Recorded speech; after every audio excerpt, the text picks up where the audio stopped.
नमस्कार, ओम शांति। स्वागत है दोस्तों आज के हमारे इस कार्यक्रम द न्यू वुमन में। हम फिर से बात करेंगे हमारी आदरणीय राजयोगिनी रानी दीदी से, जिनसे हम जानेंगे कि रोज़ की दिनचर्या को कैसे डिसिप्लिन्ड करें और कैसे शुभ भावना शुभ कामना से अपना जीवन व्यतीत करें। नमस्कार दीदी। नमस्कार। ओम शांति। स्वागत है दीदी हमारे अगले एपिसोड में। दीदी, मेरा पहला प्रश्न है कि आज के आधुनिक युग में, जैसे मॉडर्न एज है जिसमें महिलाएं अपने अंदर की धैर्यता, अपने हर गुण को समाप्त कर चुकी है और उसके कारण उनको बहुत सारी कठिनाइयों का सामना करना पड़ रहा है, तो आज के युग की महिलाओं को आप क्या संदेश देना चाहेंगे? हम महिलाओं को ये संदेश देना चाहते हैं, अपने बारे में ऊंचा सोचें जी, स्वाभिमान में रहें। माँ है, जीवन दिया है, तो जीवन जीना भी सिखा देना है। माना हर एक का भला हो, हर एक बुद्धिवान हो, हर एक के अंदर प्रभु प्रेम हो, हर एक के अंदर हर एक के प्रति कल्याण की भावना हो। ऐसी भावना जग जाए, ऐसी जगाने वाली मैं माँ हूँ, ऐसी भावना अपने अंदर जगा ले। क्योंकि हमारा ये ब्रह्मा कुमारी ईश्वरी विश्वविद्यालय में कुमारी माताएं, इनको प्राथमिकता दी गई है, हर कार्य में जिम्मेवार। क्योंकि हर जगह लेडीज समझती हैं कि पुरुषों को आगे होके काम करना है। यहाँ पर कहा गया है सबका कल्याण मुझे करना है, सबको भोजन बना के खिलाना, मीठे बोल, सम्मान के बोल बोलना, उनके कल्याण की बातें करना, उनके लिए ऊंचे विचार रखना। अगर ये हमारे मन में भी किसी के लिए ऊंचे विचार होंगे तो वो व्यक्ति ऊंचा उठ जाता है, ऐसा हमारा अनुभव कहता है। जी जी दीदी, तो आपके संस्था में महिलाओं को ही क्यों आगे रखा गया है? महिलाओं को इसलिए आगे रखा गया है, नारी पालनहार है, उसको पालना करने की शक्ति है। तो जो अच्छाइयाँ औरों में ग्रहण कराना चाहते हैं वो माताएं प्यार देकर, दुलार से उनको सिखाकर ऐसा बना सकती है। और हमने अपने ईश्वरी विश्वविद्यालय में देखा कि कुमारियां और माताएं हर कार्य बहुत सक्सेस रही, सच्चाई में भी नंबर 1 जी। जो भी हमारे पास लोग धन दे जाते हैं, हम उसका अपनी बड़ों को उसका हिसाब किताब सच्चाई से देते हैं। एक पैसे की भी हेराफेरी नहीं होती। ये महिलाओं की शक्ति, जी। उनका गुण, औरों के कल्याण की भावना, किसी से भी मैंने अच्छा किया तो वो भी मेरे लिए अच्छा करे, ये बदले की भावना नहीं। अपनी तरफ से हर एक का भला, हर एक का भला, हर एक का भला। ये नारी में जो पालना का गुण है, जो प्रेम देने का गुण है, जीवन बनाने का गुण है, घर बनाने का गुण है, उसको यहाँ मानव मात्र के कल्याण के कार्य में लगाया है। और इसलिए देखते हैं इतनी महिलाओं का संगठन, कभी झगड़ा नहीं हुआ जी, कभी किसी ने किसी को ऐसी शब्द नहीं बोले कि उसका दिल टूट जाए। तो ये जो महिलाओं में उत्थान का कार्य हुआ है, इससे बहुत बड़ा समाज का कल्याण हो रहा है। आप सभी रोज प्रैक्टिस करते हैं कि किसी को बुरा नहीं बोलना है? नहीं, हम तो रोज क्लास होती है जी। जो प्रवचन हम बाबा का हम सुनते हैं, जिसको मुरली कहते हैं जी। वो जब हम रोज सुनते हैं तो रोज वो शक्ति हमारे अंदर बढ़ती जाती है। हम पढ़ के सुनाते हैं, औरों के अंदर भी कुछ भावना बढ़ जाती है, ताकि एक भी गलती मेरे से ना हो जी। मेरे द्वारा हर एक का भला हो, हर एक के लिए अच्छे विचार हो। कोई भी दुखी व्यक्ति हो उसको तुरंत सुख की अनुभूति हो, शक्ति की अनुभूति हो। ये है पालना, ये नारी जाति कर सकती है। इसलिए यहाँ परमात्मा ने नारियों को आगे किया है जी। लेकिन दीदी, आपके संस्था में बहुत सारे पुरुष भी हैं, तो उनका क्या रोल रहता है वहाँ पे? वो बहनों से पूछ के कोई कार्य करते हैं। वो बहनों को सम्मान देते हैं, उनको बड़ा मान के चलते हैं, इसलिए उनसे भी कभी कोई गलती नहीं होती है। क्योंकि बहनें जो भी उनको राय देती हैं उसको वैसा फॉलो करते हैं। दीदी, उनका रोल क्या है आपके संस्था में? भाइयों जो भी का कार्य है जी, जो भी भाइयों का कार्य है वो करते हैं। कहीं बाहर जाना है, कोई कार्य करना है, कोई मकान बन रहा है उसकी देखभाल करनी है, ऐसे कई कार्य हैं। तो कई बिल पेमेंट करने हैं, कई कार्य करना है। तो वो जो भाइयों के कार्य हैं जो बाहर क्षेत्र में जाके करने का होता है वो भाई लोग करते हैं।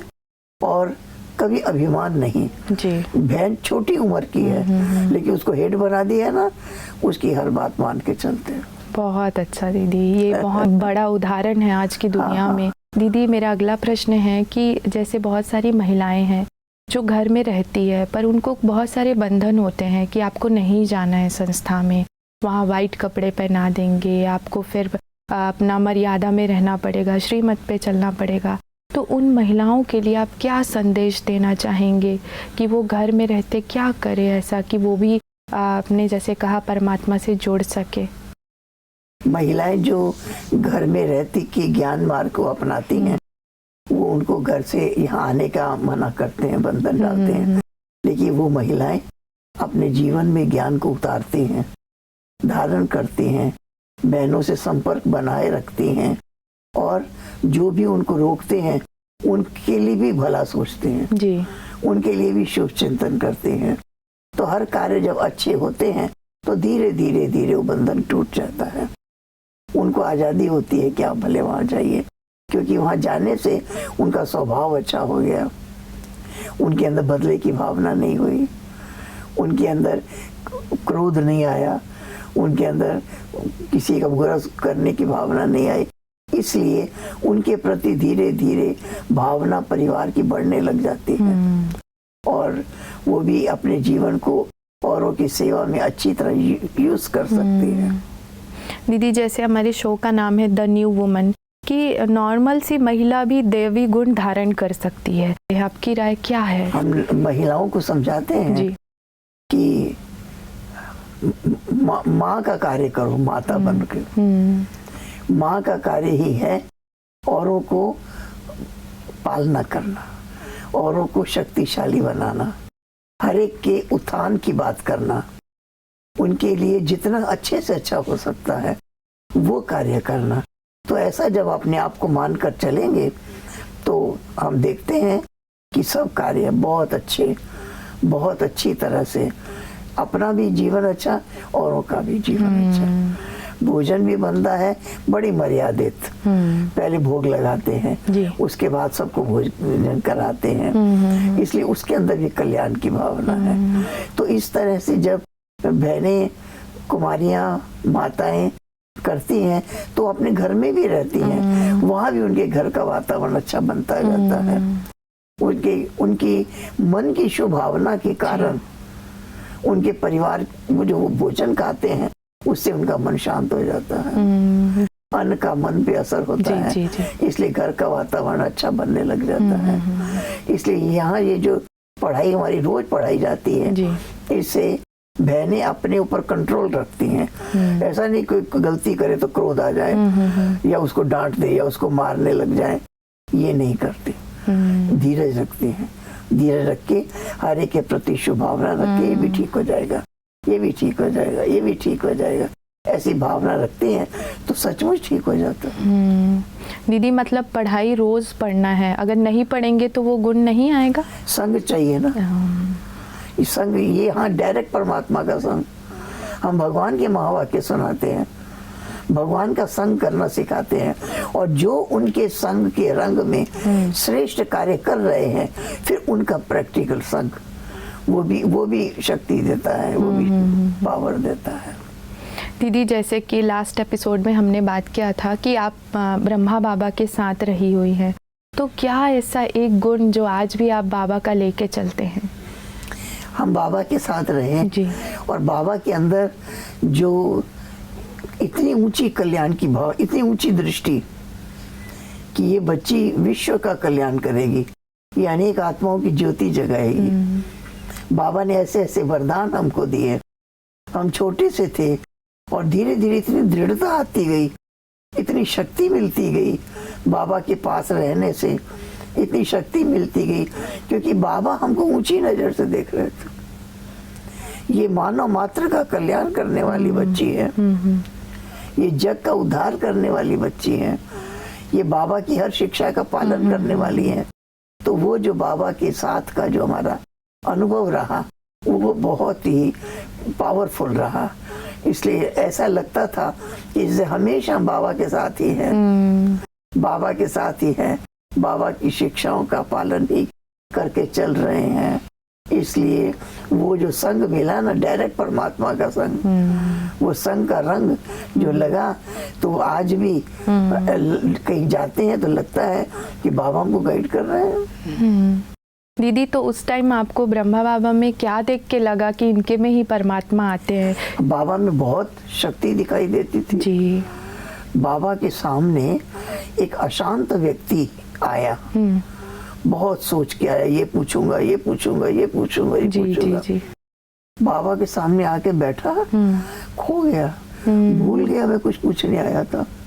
वंडरफुल। और बहुत शांति का अनुभव किया, बहुत आनंद का अनुभव किया, और लगा कि इसे बहुत शक्तियां मिल रही हैं, बहुत शक्तियां मिल रही हैं। जब उसके बाद बाहर गया तब याद आया, अरे तो सोचा था ये पूछूंगा, लेकिन बाबा ने जैसे हर प्रश्न का समाधान कर दिया। वो शक्तियां उनको मिल गई, जो शक्ति चाहता था पूछ पूछ करके लेना, वो सब उसको मिल गई। उसका माइंड बिल्कुल, दिमाग हल्का हो गया। ऐसे अनेक अनुभव अनेकों के हैं। दीदी, आपको क्या देख के ऐसा लगा कि मैं भी ये जीवन पूरा भगवान के नाम पे अर्पित कर दूं? हमारी माता जी भी थी जी। वो भी इस ज्ञान मार्ग में चलती थी, सारे नियमों पर पक्की थी, और हमको भी चल के संगठन को देखकर और बाबा का इतना प्यार, और वो प्यार इतना कल्याणकारी, इतना ऊंचा उठाने वाला था। बाबा हमको इतनी ऊंची नजर से देखते थे, और वो जो बाबा की दृष्टि थी उसने शक्तिशाली बना दिया।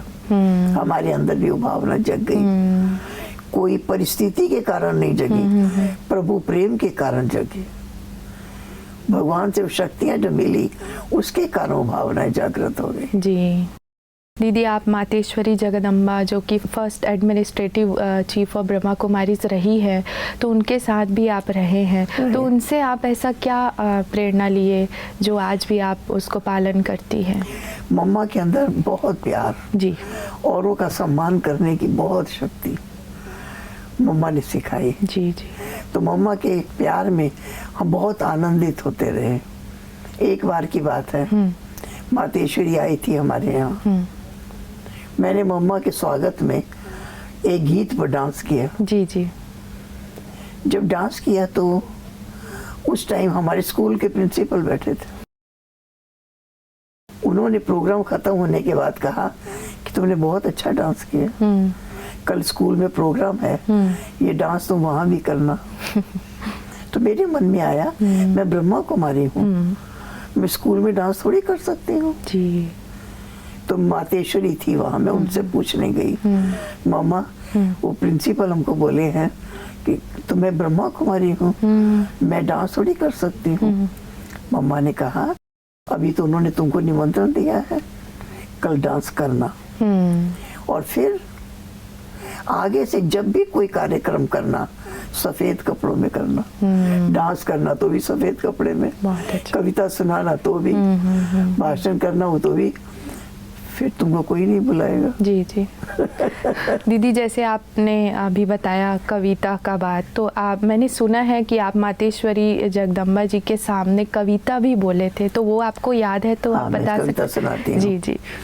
मम्मा, दिल में हमने ठान लिया है, सतयुग हम ही बना देंगे। नन्हे मुन्ने बच्चे मिलकर कलयुग को पलटा देंगे।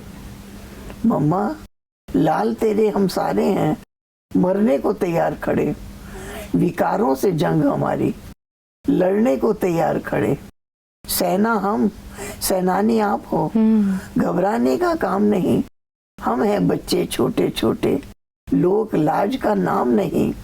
थक जाए भल गोप गोपियां, ग्वाले वीर सियाने हैं, जिसने आना आए सामने, सीने हमने ताने हैं।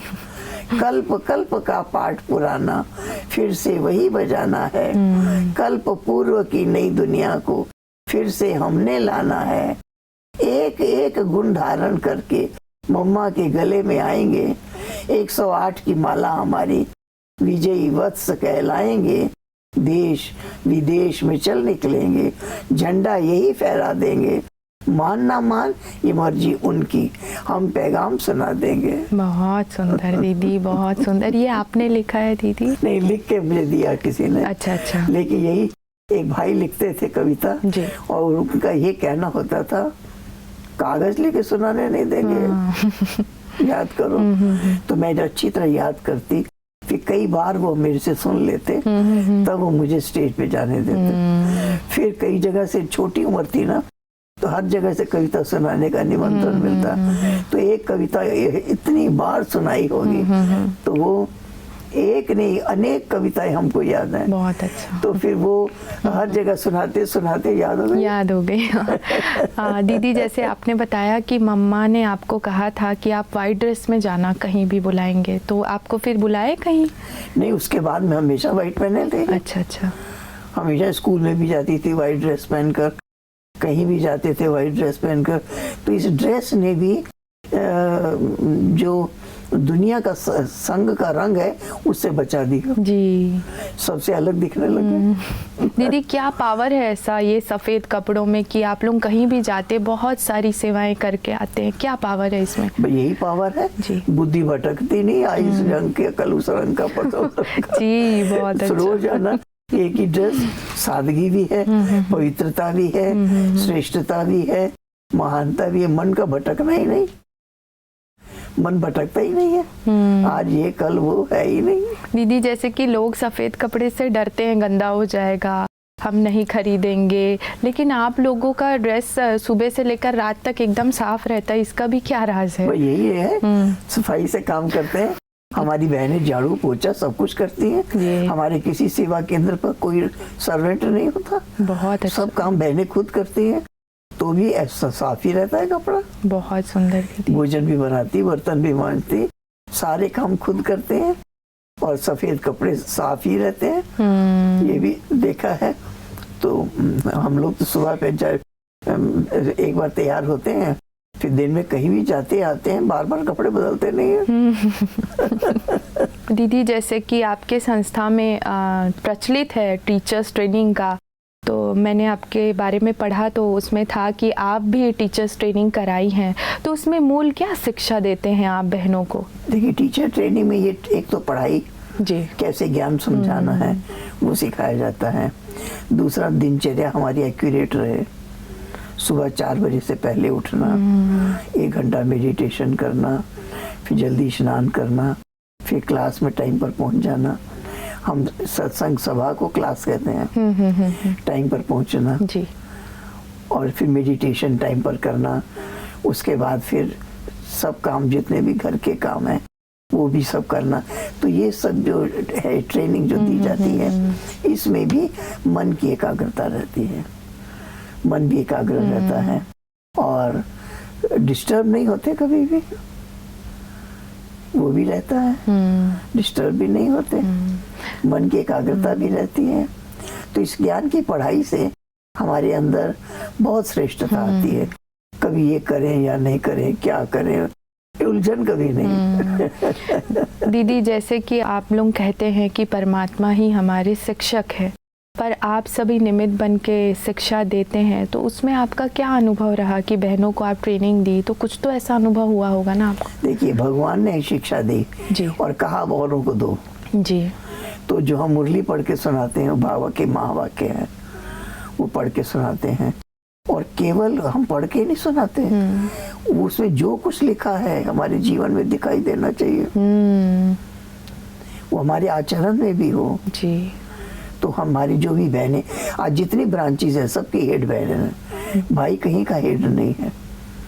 दुनिया में साधु संत महात्मा पुरुष ही हैं जी, और यहाँ हर जगह बहनें ही सेवा के अंदर इंचार्ज है। उनके अंदर सत्यता है, गंभीरता है, प्रभु प्रेम है, अपनी दिनचर्या एक्यूरेट है, औरों के प्रति शुभ भावना है, कहीं किसी से लगाव नहीं। तो बहुत गुण है जो रोज आना, ये क्लास हम क्लास कहते हैं, ये सब कथा नहीं है खाली सुन लेना है जी। सब हम जो क्लास कराते हैं सब कॉपी पेन लेके बैठे होते हैं, नोट करते हैं। तो इसके अंदर देखा है कि क्लास करने वाले के जीवन परिवर्तन आ जाता है, जीवन बदल जाता है, बहुत श्रेष्ठता आ जाती है। माना अपने लिए भी अच्छी भावना, औरों के लिए भी अच्छी भावना। जो औरों के लिए अच्छी भावना नहीं होती तो बदले की भावना जगती है, वो नेचुरली आ जाता है बदले की भावना। बस सबके लिए भला, सबके लिए अच्छा, सब अच्छे हम बनाएंगे नहीं है, सब अच्छे हैं। हर एक के लिए अच्छा सोचना, अच्छे हैं। देखिए अगर किसी को कोई बीमारी हो जाए, किसी की तबीयत खराब हो गई, तो हमारी बड़ी दादी ने उस बहन को समझाया कि आप एक बात याद करो कि मैं ठीक हो गई हूँ। बहुत अच्छा, ठीक हो गई। शरीर को शाबाश। कभी किसी ने शरीर को शाबाश दिया? नहीं नहीं, कहीं नहीं। शरीर को शाबाश दो, बहुत साथ दिया, बहुत मदद किया। कभी किसी को सहयोग की जरूरत हुई, रात भर जगना पड़ा, तो भी ये शरीर ने हमको धोखा नहीं दिया, साथ दिया, बहुत साथ दिया शरीर ने। इसको शाबाश दो। और कोई तकलीफ आई तो समझो नहीं, बस वो तो चली गई। परमात्मा का शुक्र कर, वो आया, वो तो मेरा टेस्ट लेने आया था। और ऐसा याद करने से कोई तकलीफ आई वो गायब हो जाती है। बहुत सुंदर। शुभ सोचना। वो बोला कि आप शरीर की कोई पूछता है ना क्या हाल चाल है, तो ये हो रहा है, ये हो रहा है, ये हो रहा है, लोग बोलते हैं। जिसका स्वस्थ है वो शरीर की प्रशंसा थोड़ी करता कभी। सही बात है। तो हमें शरीर की भी प्रशंसा करनी है। जी, क्या बोलना है दीदी? शाबाश देना। हाँ। बहुत सहयोग दिया, बहुत मदद किया, बहुत परमात्मा का शुक्रिया जिसने हमको शरीर को भी मदद करने का शक्ति दे दी। तो बस अगर तकलीफ कोई आई तो वो तो ऐसे थोड़े टाइम के लिए आई, वो तो चली गई। परमात्मा का शुक्र करो, शुक्रिया बाबा, आपने तन को स्वस्थ कर दिया शुभ कार्य करने के लिए। तो हम इसके लिए शुभ सोचेंगे जी, तो शुभ शुभ होगा। हम अशुभ सोचेंगे कहीं ये चीज खा लिया, कहीं ये नहीं हो जाए, कहीं ये नहीं हो जाए, कहीं ये नहीं हो जाए, वो हो ही जाता है। अच्छा, बहुत सही दीदी। बहुत रमणीकता से आपने हमारे दर्शकों को बताया कि कैसे अपने जीवन में अनेक ऊंचाइयों तक पहुंच सकते हैं, अपने जीवन को रोशनी से भरपूर कर सकते हैं। बहुत बहुत धन्यवाद दीदी। ओम शांति। ओम शांति। तो साथियों, हमने आज दीदी से सीखा कि अपना दिनचर्या बहुत मेंटेन रखना है, क्योंकि वो दिन भर के कार्य में हमें बहुत ऊर्जा देती है। जैसे कि डिसिप्लिन्ड होना भी एक ब्लेसिंग होता है, कि खुद को उसमें कायम रखना, ये भी एक दीदी ने जैसे बताया बहुत महत्वपूर्ण चीज़ है। लेकिन कैसे हम उसको मेंटेन करेंगे? खुद को ब्लेसिंग देंगे। वाह रे ये शरीर, वाह रे मेरा भाग्य। दीदी ने बहुत सारे ऐसे स्वमान बताए, अफर्मेशंस बताए, जिसको आप रोज़ की दिनचर्या में इस्तेमाल करके अपने जीवन को खुशहाल बना सकते हैं। फिर से मिलेंगे एक नए विषय के साथ, तब तक के लिए अपना ख्याल रखिएगा।